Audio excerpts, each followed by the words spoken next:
BJP সাম্প্রদায়িক দল আর BJP বিশৃঙ্খল দল। পশ্চিমবঙ্গে বিজেপি সাম্প্রদায়িক দল। আমি ব্যবসায়ীরা যারা আছে এরা আমার পরিবার। উচ্ছেদ আমি কাউকে করব না। আমি ড্রেন ক্লিয়ার করতে বলছি। ড্রেন ক্লিয়ার করা আর উচ্ছেদ করা এক জিনিস। ও ছাগলগুলো তাও জানে না। বিজেপির ছাগলগুলো কোনটা উচ্ছেদ আর কোনটা ভালোবাসায় হয় সে জ্ঞান ওদের নেই। নর্দমার ওপর দোকান অপসারণে বিশেষ সভা, ব্যান্ডেল মোড়ে দোকানদারদের সঙ্গে বৈঠকে করা বার্তা বিধায়কের। আজ দুপুর ১টার সময় হুগলির ব্যান্ডেল মোড় সংলগ্ন গ্রিন গার্ডেনে এক বিশেষ আলোচনা সভা অনুষ্ঠিত হয়। উপস্থিত ছিলেন এলাকার ব্যবসায়ী সমিতির সদস্যরা ও বিধায়ক অসিত মজুমদার। কারণ পিডব্লিউডি সম্প্রতি ব্যান্ডেল মোড় থেকে হুগলির মোড় রেল ব্রিজ এবং ডানলপ ঝাঁপপুকুর মোড় পর্যন্ত অঞ্চলের নর্দমার ওপর গড়ে ওঠা সমস্ত দোকান সরিয়ে নিতে বিজ্ঞপ্তি জারি করেছে। জানা গিয়েছে, বর্ষায় জল নিকাশির সমস্যা চরমে পৌঁছেছে। নর্দমার ওপর গড়ে ওঠা দোকানগুলির জন্য সাধারণ মানুষের বাড়িতে জল ঢুকে পড়ছে। এই পরিস্থিতি নিয়ন্ত্রণে আনতেই পিডব্লিউডি এমন সিদ্ধান্ত নিয়েছে। এই সিদ্ধান্তের পরিপ্রেক্ষিতে এলাকার ব্যবসায়ীরা বিধায়কের কাছে পৌঁছালে তিনি তৎক্ষণাৎ সমস্ত দোকানদারকে নিয়ে আজকের এই সভার আয়োজন করেন। সেখানে বিধায়ক স্পষ্ট জানান, ৩০শে জুনের মধ্যে দোকান না সরালে প্রশাসনিক ব্যবস্থা নিলে আমি পাশে দাঁড়াতে পারব না।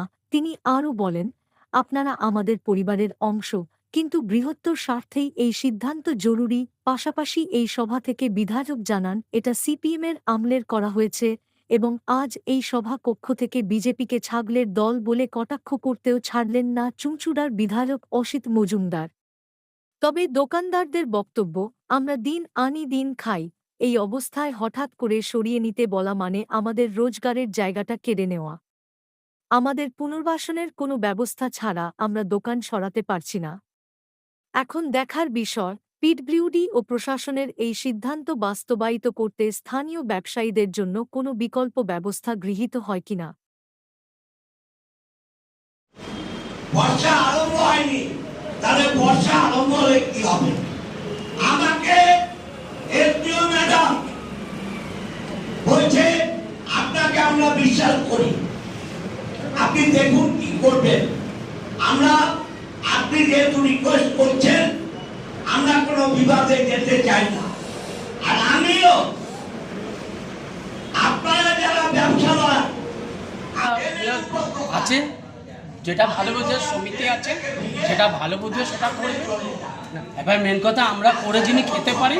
আমাদের যদি বলে রাস্তা ছেড়ে, যদি বলে আরও ছাড়তে, আমরা 8 ফুট 10 ফুট জায়গা ছেড়ে দেবো।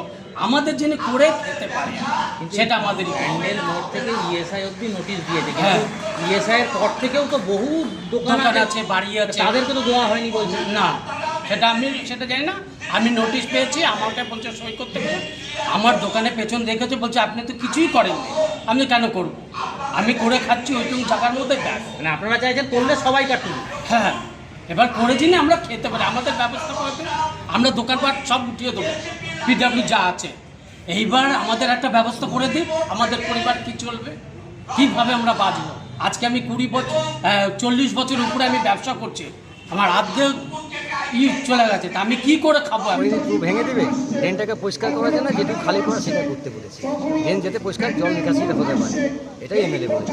কোনো দোকানদারকে উচ্ছেদ হয়ে যেতে বলেনি। সেটা কি সবার পক্ষে সম্ভব হবে? সম্ভব তো আছে, আগে তো ড্রেন ওপরে ছিল না, সবার দেখা দেখে সব ড্রেন ওপরে দোকান ড্রেন পর্যন্ত বাড়িয়ে নিয়েছে। ড্রেনটা ক্লিয়ার করে দিতে পারবেন হ্যাঁ, যারা আছে আগে ড্রেন ছাড়াই সব দোকানগুলো ছিল, পরে সব ড্রেনগুলো দখল করে জায়গাগুলো বাড়িয়ে নিয়েছে। দোকান পারলে করতে পারে, সম্ভব কিছু। কোনো শোরুমকে দেখা যাচ্ছে পুরো একদম ড্রেনকে পুরো জাম করে পুরো করে নিয়েছে। যারা বসে গেছে সেটা আমি বলেছি, সিপিএমের টাইমে সেই টাইমে কী হচ্ছিল, টাকা নিয়ে ওরা লোক বসিয়ে দিচ্ছিল, দোকান বসিয়ে দিচ্ছিল। তার দোকানের সামনে দোকান বসেছে, এই জন্য সে বাড়ির ল্যান্ডলর্ড নিজের দোকানটাকে আগে বাড়ি সিপিএমের টাইম থেকে যাবে। এখানে ব্যবসা করছে দীর্ঘদিন ধরে, এখন সরিয়ে নেওয়া সম্ভব? সরাতে বলে সেটা ড্রেন যদি নিকাশি হয়ে যায়, জলটা ভালোভাবে বেরোবে, সেটাই এমএলএ বলে। এটা ড্রেনের উপরে কনস্ট্রাকশন হয়েছে, এরকম বিল্ডিং হচ্ছে। না, তার আগে জায়গা রয়েছে, তারপরে ড্রেনটাকে দখল করেছে। ড্রেনটাকে পরে দখল করেছে, ড্রেনটা পরে আগে দখল ছিল না। দেখুন, দীর্ঘদিন একদম হুগলি স্টেশনের কর্নার থেকে হুগলি মোড় হয়ে কাপালডাঙ্গা সরস্বরণী হয়ে একদম আইটিআই কলেজ এবং ওপারে আপনাদের ওই যেখানে সুজুকি শোরুম আছে সেখান থেকে একদম ডানলপ গুরুদ্বার পর্যন্ত বিস্তীর্ণ এলাকায় ড্রেন অকুপাই হয়ে গেছে।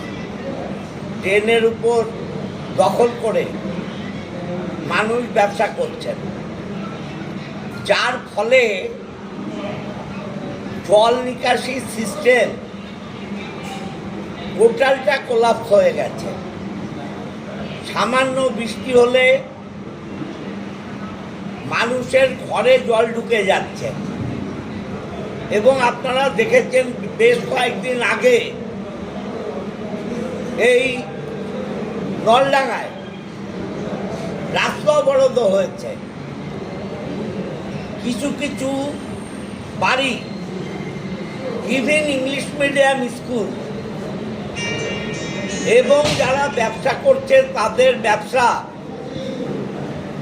জিটি রোডের পিডাব্লিউডির যে ড্রেন, সেই ড্রেন মনে হচ্ছে না এবং পাকা বাড়ি বিভিন্ন জায়গায় তৈরি হয়ে গেছে।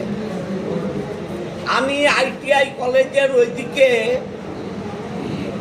আগেও একবার দোকানদারদের সাথে কথা বলেছিলাম, তারা কেউ কেউ সাহায্য করেছিল, কিছু পরিষ্কার করা হয়েছিল। আমার 1 নম্বর ওয়ার্ড, 2 নম্বর ওয়ার্ড, 3 নম্বর ওয়ার্ড, 4 নম্বর ওয়ার্ড পুরোটা জলের তলায় থাকে, সঙ্গে 8 নম্বর ওয়ার্ড। 8 নম্বর